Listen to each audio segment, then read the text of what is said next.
Martes 16 de febrero, saludos señoras, señores, bienvenidos como cada día a este espacio, a esta revista de prensa, nuestro recorrido, nuestro paseo matutino por los kioscos, por las portadas de los diarios que se editan en nuestra provincia, ABC, El Día, Diario Córdoba y también como siempre por la prensa digital, un recorrido que cada martes hacemos acompañado de Juan Ruz. Juan, bienvenido, gracias. ¿Qué tal, José Luis? Buenos días, como siempre un placer estar aquí. Director del diario El Día, como saben. Bueno, hoy hay sí que bastante coincidencia en los periódicos, hay un par de temas recurrentes, luego cada periódico sale por un asunto. Bueno, el primer tema en el que todos los periódicos coinciden es en la mejoría, el primer tema, aparecen todas las portadas, de la mejoría de la situación epidémica en la provincia de Córdoba. Córdoba bajó ayer de un hito que lamentablemente pues, nos viene acompañando bastantes semanas, y era esa tasa de más de 500 casos acumulados en los últimos 14 días por 100.000 habitantes. Ayer Córdoba bajó de este asunto. También hay coincidencia en los periódicos. Bueno, el diario ABC, el tema, la portada dedica al ámbito nacional, al menos la que tengo yo, porque a veces tenemos portadas distintas, y habla sobre las reacciones después de las elecciones catalanas. Y el diario El Día elige para apertura el turismo. Ahí lo tienen, la Mezquita cerró el año con 9 millones de déficit por la pandemia. Más que la Mezquita, hablaremos ahora, fue el Cabildo. Y a veces, como les decía, un tema nacional, el tema de las consecuencias de las elecciones catalanas. Por ir por el principio, decía yo, Córdoba ha abandonado esta tasa, o ha superado la tasa, ha superado por abajo los 500 casos, con lo cual se supone que el jueves en el examen, si no ocurre ninguna anomalía rara, aprobaremos el examen, y el sábado se supone, no las cuentas cómo andan, porque no está claro si son 7 días a partir del último momento en el que se notificaron los menos de 500, o si son 7 días a partir del sábado o a partir del jueves, o cuándo es. Bueno, yo creo que como se han cambiado los criterios, recordemos que estamos mejorando los casos en primer lugar porque es verdad que se están reduciendo las infecciones, eso es una evidencia, y ahí están las estadísticas, ¿no? Lo único que ocurre es que hasta ahora teníamos unas normas de juego, esas normas se han cambiado, con lo cual se acelera todo el proceso de salida y los cierres perimetrales y las limitaciones que tiene cada uno de los municipios.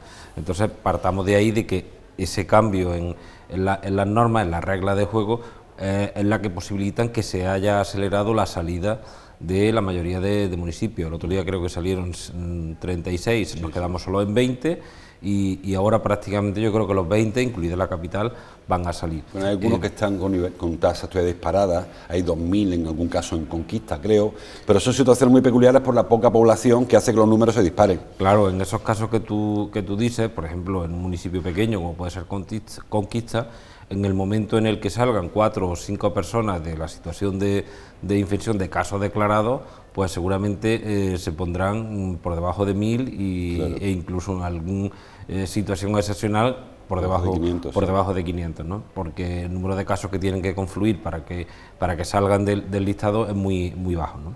En cualquier caso, con esta revisión de las normas, por lo que dijo el propio presidente de la Junta, cada semana se van a analizar los municipios y van a salir automáticamente, al menos yo lo interpreté así. Pero claro, luego tenemos que ver lo que dice la Comisión Interterritorial, y me explico. También dijeron el otro día, o se acordó en esa comisión, que recordará que no se podía vender alcohol a partir de las 6 de la tarde en ningún sitio, sobre todo en los centros de alimentación y demás. Y 48 horas después se modificó eso y se permitió la cerveza y el vino. Se publicó otra cosa, distinta a lo que dijeron. Claro. Por eso digo que yo creo que el papel va a estar, o la decisión final va a estar en manos de la Comisión Interterritorial. Hasta donde yo sé, o hasta donde sabemos, hasta ayer por la noche, la voluntad es la de que el municipio que baje por debajo de 500, en la siguiente Comisión Interterritorial sale automáticamente, independientemente de los días que haya estado, sale automáticamente de las restricciones y del cierre perimetral, ¿no? Con lo cual, si no ocurre nada extraño, como tú apuntabas antes, nos vamos a encontrar con que el jueves la práctica totalidad de los 20 municipios que están van a salir, se quedarán 1 o 2 o casos muy puntuales, con una población más bien escasa, que en fin, que se puede incluir casi en una situación accidental por lo que hemos comentado antes, con lo cual todo apunta a que a partir del sábado pues el cierre perimetral de Córdoba se va a acabar, ¿no? Por ejemplo, la Hija Rosa, que tiene poca población y va a la contra de todo el mundo va bajando y ellos van subiendo, pero porque hay 4 o 5 casos de pronto que aparecen en el pueblo y eso dispara los números. Sí, es un caso muy parecido al de Conquista, en el momento en el que en una semana se notifiquen o se den de alta 7 positivos, la estadística se dispara, esa tasa, ¿no? Hay una duda que tienen. Ayer González Calvo, luego hablamos de él, el consejero delegado del Córdoba, dijo que iba a solicitar hasta 800 plazas para el partido contra el Linares, entendiendo que Córdoba va a salir va a bajar de la tasa, ya ocurrió, él lo dijo antes de que se supiera, y de que además bajáramos del grado 4 al grado 3. Yo tampoco tengo muy claro que automáticamente al bajar de grado se autorice los espectáculos deportivos con público. Yo no sé, es verdad lo que hablamos antes, hay que esperar que se publique en el BOJA porque hay mucha incertidumbre. Sí, porque además se van cambiando o se van modificando los criterios en función de determinadas circunstancias, o sea que también es entendible por parte de las autoridades, porque recordemos que aunque llevamos ya un año de pandemia, nos enfrentamos cada día a situaciones nuevas, el contexto es diferente y yo coincido contigo en que yo no tengo nada claro en que la mayoría de municipios andaluces puedan salir de ese cierre de los perimetral y que municipal, que provincial se mantiene todavía. Sí, exactamente, el provincial se mantiene, pero que cambien o que puedan eliminar ese cierre perimetral, pero yo tengo mis dudas de que eso conlleve automáticamente la reapertura de espacios o al público de determinados espectáculos. Yo ahí tengo mis dudas porque supongo que se tendrá que analizar todo y la experiencia de estas 3 olas que llevamos servirá también para no adelantar acontecimientos, si no podremos encontrarnos otra vez con la misma situación que nos hemos encontrado al final en la cola de la primera ola, en la segunda ola y en esta tercera, ¿no? Ayer dio por hecho González Calvo que 400 espectadores están garantizados, no sé dónde he leído él eso, yo no lo recuerdo haber leído, y que va a pedir incluso duplicar esa cantidad, que yo tampoco sé si eso es posible. En fin, iremos viendo, como decía Juan, cómo va avanzando. Hoy el Consejo de Gobierno de la Junta de Andalucía quizás se aclare algo, porque puede ser, no sé, porque el Consejo de Gobierno también muchas veces nos da alguna sorpresa de quienes comparecen y con qué razón y con qué motivo y con qué argumento y con qué contenido. Lo iremos viendo durante el día. El titular del diario El Día se va hasta la Mezquita Catedral. Hemos hablado mucho durante este año que llamamos de pandemia del batacazo tremendo del turismo. Ayer llegaron 2 informes, o si quiere, 2 notas de prensa. Una de ellas hablando del turismo de la Universidad de Córdoba, hablando de la caída del turismo nacional, que fue también espectacular, en torno al 60%, y es del Cabildo, que como señala el diario El Día, presentó las cuentas anuales, y el Cabildo Catedral perdió el año pasado 9 millones de euros en ingresos, es decir, ingresó 9 millones de euros menos que gastó. Me sale un montón de reflexiones a partir de ahí. El primero, la situación del Cabildo, que lo ha obligado a pedir un crédito, una póliza de crédito, porque no podía pagar siquiera su compromiso. Bueno, partamos de la base de que el Cabildo es un órgano que trabaja con independencia entre comillas, de la diócesis de Córdoba, que tiene su propia autonomía, su propia contabilidad y cuya misión principal, aparte de otras, es la de la conservación y explotación turística de la mezquita, ¿no? Entonces aquí lo que se han presentado son ese balance de resultados que lógicamente pues nos dan más o menos los números que se podían esperar, ¿no? En este caso es verdad que se ha mantenido durante el año 2020 toda la apuesta inversora que estaba prevista, pero no ha habido, por la parte de los ingresos, porque no ha habido turistas, pues no se ha cubierto la parte de los ingresos, con lo cual la cuenta de resultados es evidente, una suma de restar, dividir y multiplicar, se queda en un déficit importante de 9 millones de euros, lo que ha obligado al Cabildo, como tú bien dices, a solicitar ese crédito creo que son 10 millones, de 10 millones de euros, claro, para estas 2 pólizas, para enjugar un poco el déficit que le ha provocado este año 2020. Yo supongo que a lo largo de 2021 no nos han dado todavía los presupuestos de este año 2021, pero yo supongo que, en fin, se paralizarán algunas cuestiones, en fin, lo que son determinados proyectos de restauración y demás, a la espera de ver cómo evoluciona sobre todo las medidas para que los turistas puedan volver. Pero aquí esto nos da un poco la dimensión de la importancia que tiene la visita a la mezquita, ¿no? En un órgano como en este caso el Cabildo, ya vemos en solo un año lo que puede ocurrir, ¿no? Ayer yo hice la cuenta y el 91% de los ingresos del Cabildo proceden de las taquillas, bien por la mezquita, que son básicamente el 90 y tantos por ciento, en la audioguía, en el espectáculo nocturno, la torre del campanario y tal, pero claro, yo pienso, el 91% del presupuesto del Cabildo depende de la entrada. ¿Qué ocurre con el Cabildo de Catedral de Jaén, donde ahí no hay entrada, o habrá entrada, supongo? Tampoco quiero hablar de Jaén, que somos susceptibles, me da igual, cualquier otra provincia, ¿no? La de Soria, ¿no? Que no sé cómo manejan presupuesto cuando no tengan esa cantidad de dinero, que son 12 millones lo que ingresó el año anterior el Cabildo en concepto de venta de entrada. Sí, pero por eso te decía que en este caso el Cabildo Catedral de Córdoba tiene, en fin, una serie de peculiaridades que no tienen otras diócesis de España, ¿no? En este caso, por la singularidad de que gestionan el principal monumento de la ciudad, yo creo que es uno de los más importantes de Andalucía, ¿no? Lo más parecido que tenemos es en Sevilla, que es verdad que, pero bueno, allí también hay una dependencia de la diócesis del propio obispado, en donde hay muchísimo mayor control, ¿no? Aquí históricamente se conformó este modelo de gestión, que es el Cabildo el que gestiona, con lo cual es un órgano autónomo dentro de la propia diócesis. Se queda un poco complejo de explicar, pero la verdad es que el funcionamiento es así, ¿no?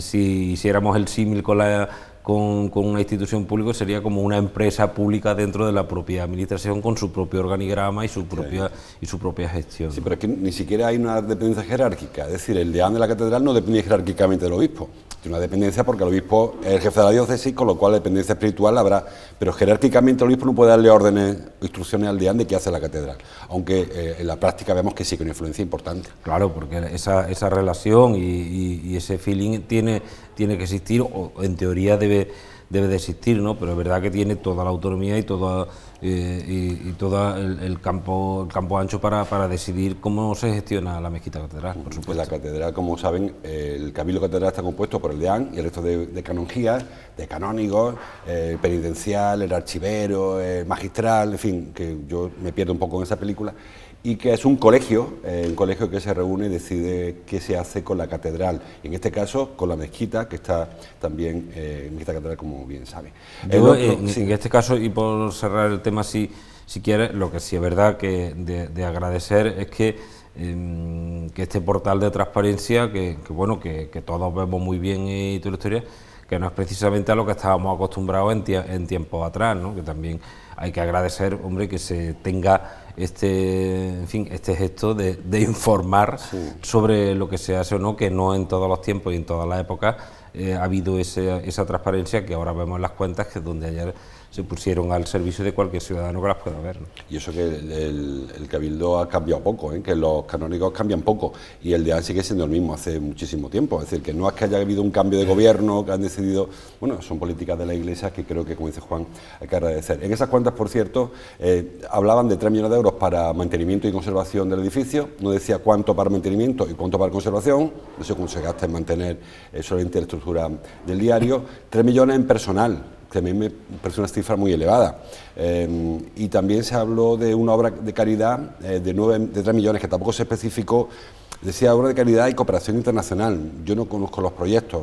Quiero decir que dentro de la transparencia del Cabildo, yo no entré donde tenía que haber entrado, reconozco que tampoco indagué demasiado, pero me parece el concepto un poco amplio, ¿no? Sí, bueno, sí, el concepto es verdad que es un poco amplio, pero bueno, si tiramos un poco de hemeroteca, si vemos que se han ido informando de los distintos, por ejemplo, convenios que se tienen con entidades de fuera y dentro de España para distintas iniciativas con algunas cantidades importantes, ¿no? Es verdad que no están reflejadas en el documento, o al menos yo no he llegado hasta ahí tampoco, pero sí tengo en la memoria que se ha informado de los distintos convenios y ayudas y acuerdos que se han llegado con entidades, ¿no? Con lo cual se desprende que todo ese volumen sale de ahí, ¿no? Continuamos. Bueno, hablándote de turismo, decía que os haya llegado dos informes, este primero y el segundo es el de la Universidad de Córdoba, un barómetro de turismo donde también nos decía, trae algunos periódicos, pues yo he leído un periódico, que el turismo nacional cayó en torno a un 60%, creo que fue un 57%, y que el gasto que se dejó de ingresar, o el ingreso que se dejó que dejó de entrar en la hostelería cordobesa o turismo cordobés, es de 254 millones de euros. La reflexión la hemos hecho muchas veces aquí, Juan, y vamos a dar un salto a otra pieza, pero la dependencia que tenemos del turismo es absoluta. Es decir, el año que no funciona el turismo se nos cae la mitad de la economía. 250 millones de euros son muchos millones de euros. Sí, es una cantidad muy importante. Es verdad que es un año muy excepcional donde, en fin, donde han ocurrido muchas cosas y ni siquiera es el efecto en fin, de un competidor, igual que a nosotros a veces nos hemos sentido beneficiados de determinados conflictos a nivel mundial que benefician el turismo extranjero. Aquí estamos hablando de turismo nacional, pero bueno, como la movilidad ha estado donde ha estado, lo que sí refleja es que una de nuestras patas económicas, desde luego, es el turismo, y que en el momento en que esa ficha cae, pues inmediatamente llegan esta cuenta de resultados, ¿no? Yo creo que es una cifra muy parecida a la que ya aventuraron algunos estudios de algunas consultoras y demás hace unos meses, de lo que preveían que podía perder el turismo, y yo creo que este estudio de la UCO viene a confirmar esas cantidades, ¿no? Que estaría entre 250 y 280 millones de euros lo que podría perder o ha dejado de ingresar el sector turístico en su conjunto en Córdoba. A mí me parece una barbaridad de dinero, desde luego. Aquí viene la portada de Diario Córdoba, vienen todos los periódicos. Como le digo, ahí ese dato me parece preocupante, en la dependencia absoluta que tiene la provincia de Córdoba, porque está todo provincial, sobre el turismo. Pero es que además de ese dato hay otro que también acompaña al informe, y es lo que gasta cada turista cuando visita Córdoba. Córdoba es la provincia última o penúltima, creo que está en la penúltima, en el que hay menor gasto turístico. Córdoba tiene una dependencia al turismo, pero no es turismo de bulla, turismo que gasta poco dinero. Hemos hablado muchas veces de este asunto. Hay ciudades que viven del turismo, pero de un turismo, no digo más selecto, pero sí un turismo que se deja más dinero, turismo de congresos, turismo de grandes eventos, turismo cultural relacionado con una ópera o un ciclo. Y Córdoba, sin embargo, ha ido fomentando un turismo de zapatillas, turismo de autobús, que lleva mucha gente, que trae mucha gente, pero que en definitiva no ni garantiza la solvencia del sector, ni tampoco garantiza la permanencia, porque el turismo de élite sí que parece que se mantiene. De hecho, si tú leíste como yo qué sectores pierden más y cuál menos, los que se mantienen son el gastronómico precisamente, y algún otro sector que parece que, bueno, que han podido soportar mejor la crisis. Sí, bueno, aquí hay que hacer algún análisis a la hora de analizar el gasto turístico, porque ahí se incluyen todos los elementos de lo que tú has hablado, pero claro, también se incluye el gasto en pernoctación. Entonces, si las pernoctaciones en Córdoba siguen siendo el gran déficit que tenemos desde hace muchos años, que no llegamos, intentamos, pero no llegamos a las 2 noches de media, pues lógicamente nos vamos a encontrar con estos resultados, ¿no? El mal llamado turismo de bocadillo, que es al que tú te refieres y que muchas veces el propio sector lo denomina así, no es que lo bauticemos nosotros, pues tiene estas cosas, ¿no?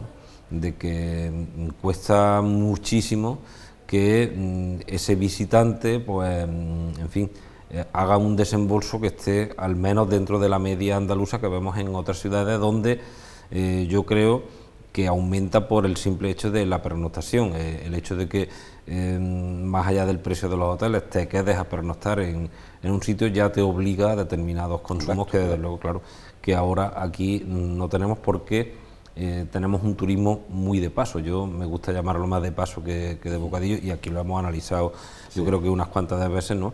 Ese perfil del turista que viene aquí.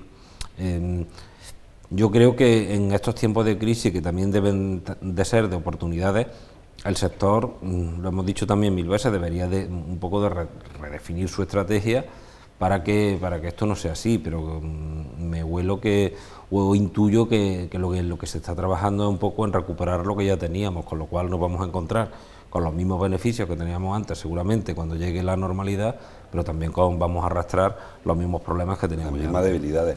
Y este es un problema que vienen señalando todos los informes. Uno de los datos que también aporta este barómetro es que Córdoba tiene uno de los menores gastos para turismo de ocio y actividades complementarias. y señala que hay falta de oferta de ocio en Córdoba. Cualquier ciudad a la que vaya, a Málaga, Granada, Sevilla, te encuentras con muchos espectáculos por la noche para que el turista se quede y un incentivo para quedarse una noche más. En Córdoba hay un par de iniciativas públicas o semipúblicas, hablamos del Alma de Córdoba, la Catedral, el del Alcázar cuando funcione, o casi nunca, y algún tablao, pero poco más, muy poca cosa más. Sí, hombre, sobre todo ligado a la cultura, pues bueno, tenemos la oferta del Gran Teatro, pero poco más, no hay iniciativa privada en este caso, una red de teatro, aunque sea pequeñita, no digo que tengamos que estar al nivel de Barcelona o de Madrid, que puedan ofrecer determinados espectáculos nocturnos que sean atractivos, con espectáculos bien promocionados, bien publicitados y demás. Yo creo que nos falta eso, porque y además, si te das cuenta, casi siempre tenemos que recurrir al sector público para que tape esa oferta, porque desde el ámbito privado no hay iniciativa al respecto. Yo por eso digo que deberíamos de pensar y repensar estas cosas, no solo desde el ámbito de las instituciones, sino también desde el sector privado, para ver qué se puede hacer. Y por desgracia, o no se hace, o no se llegan a acuerdos, o no hay ideas para ver de qué manera se puede hacer.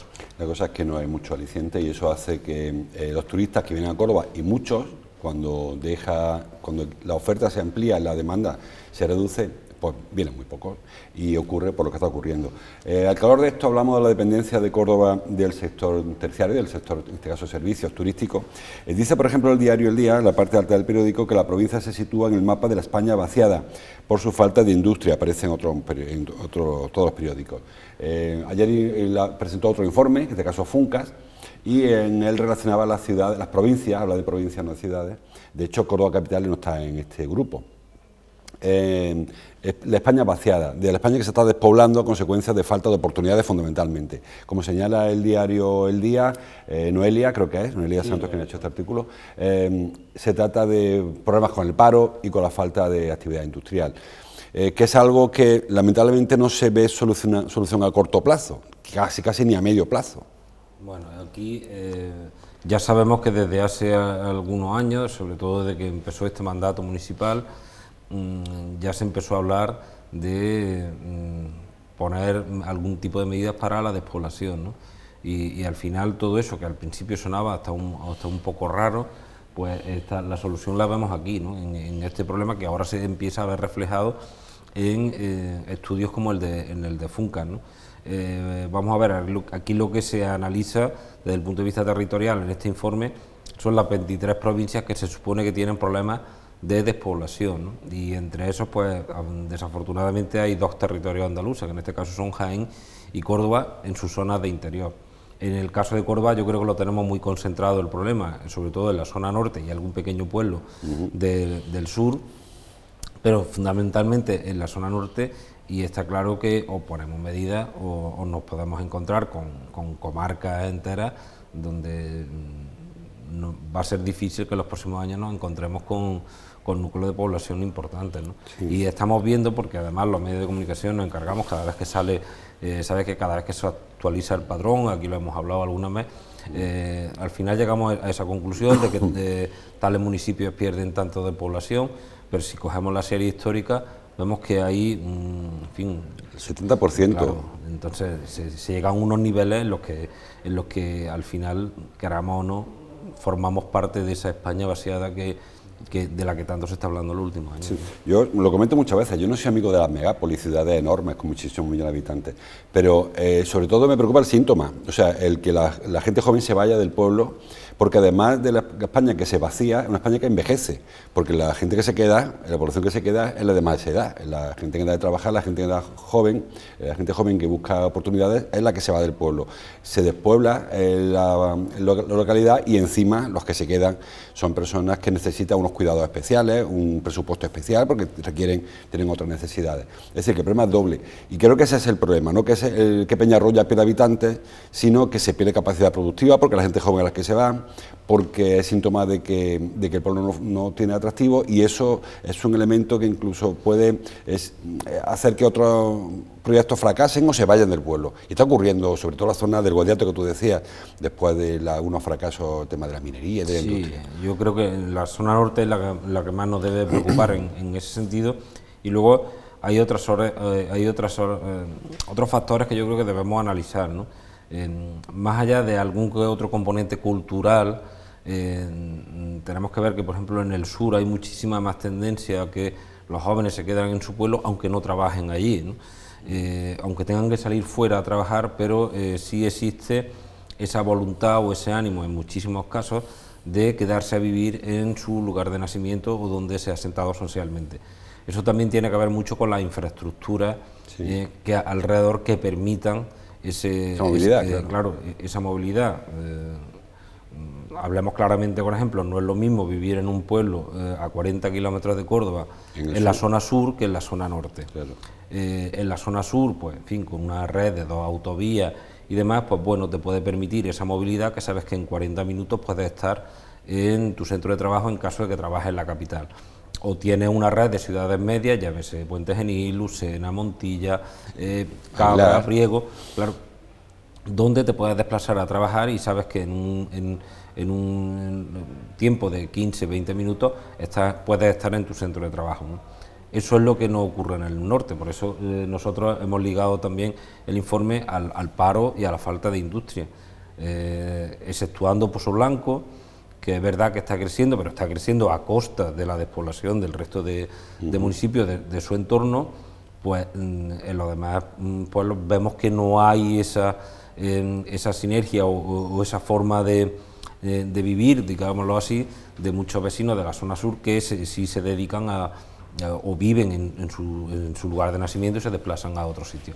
Pero yo creo que también el componente de la infraestructura es importante para fomentar esta forma de vida.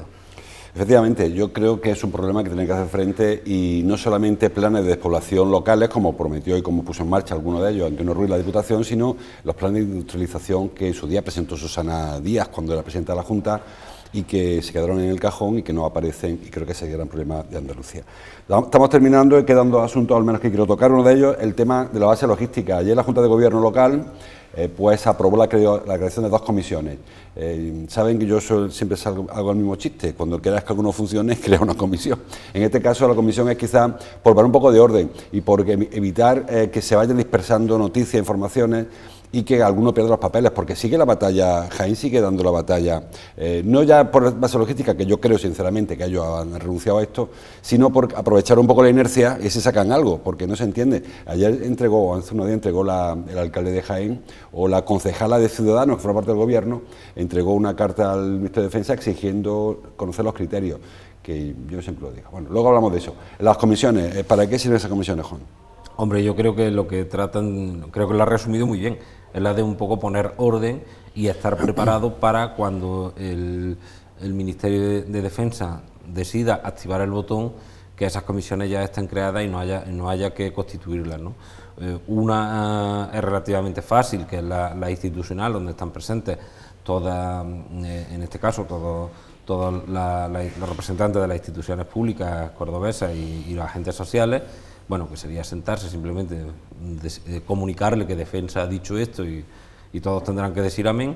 Y luego, pues sí es verdad que tiene que haber un trabajo técnico, que tendrán que coordinar muchísimas cosas, sobre todo lo que tenga que ver con, en fin, expropiaciones, servicios y demás, que el ayuntamiento tendrá que colaborar. Entonces, este trabajo hay que realizarlo de alguna manera, y ya se ha constituido para que los técnicos que tengan que estar trabajando en esos asuntos pues también estén preparados y sepan cuál va a ser su cometido, ¿no?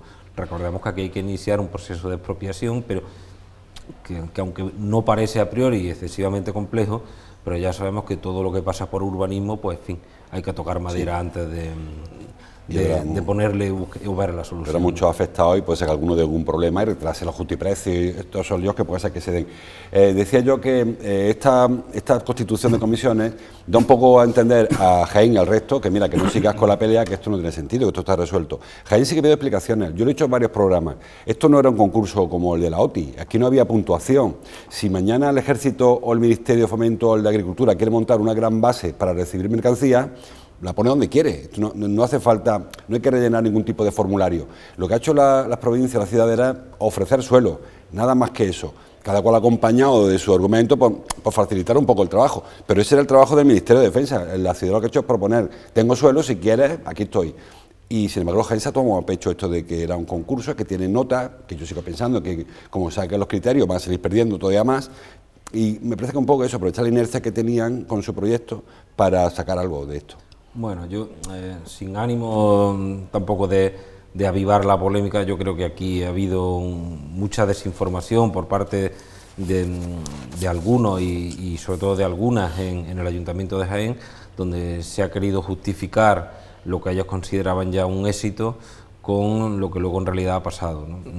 Nosotros, por desgracia, sabemos de qué va esto porque llevamos 30 años perdiéndolo absolutamente todo, es la primera vez que ganamos algo, ¿no? Entonces ya sabemos un poco de qué va esto. Hombre, yo digo que si había duda con los criterios, con las valoraciones, con lo que eso, pues lógicamente pues no se hubieran presentado, y si no, pues lo hubieran solicitado antes de presentar el proyecto.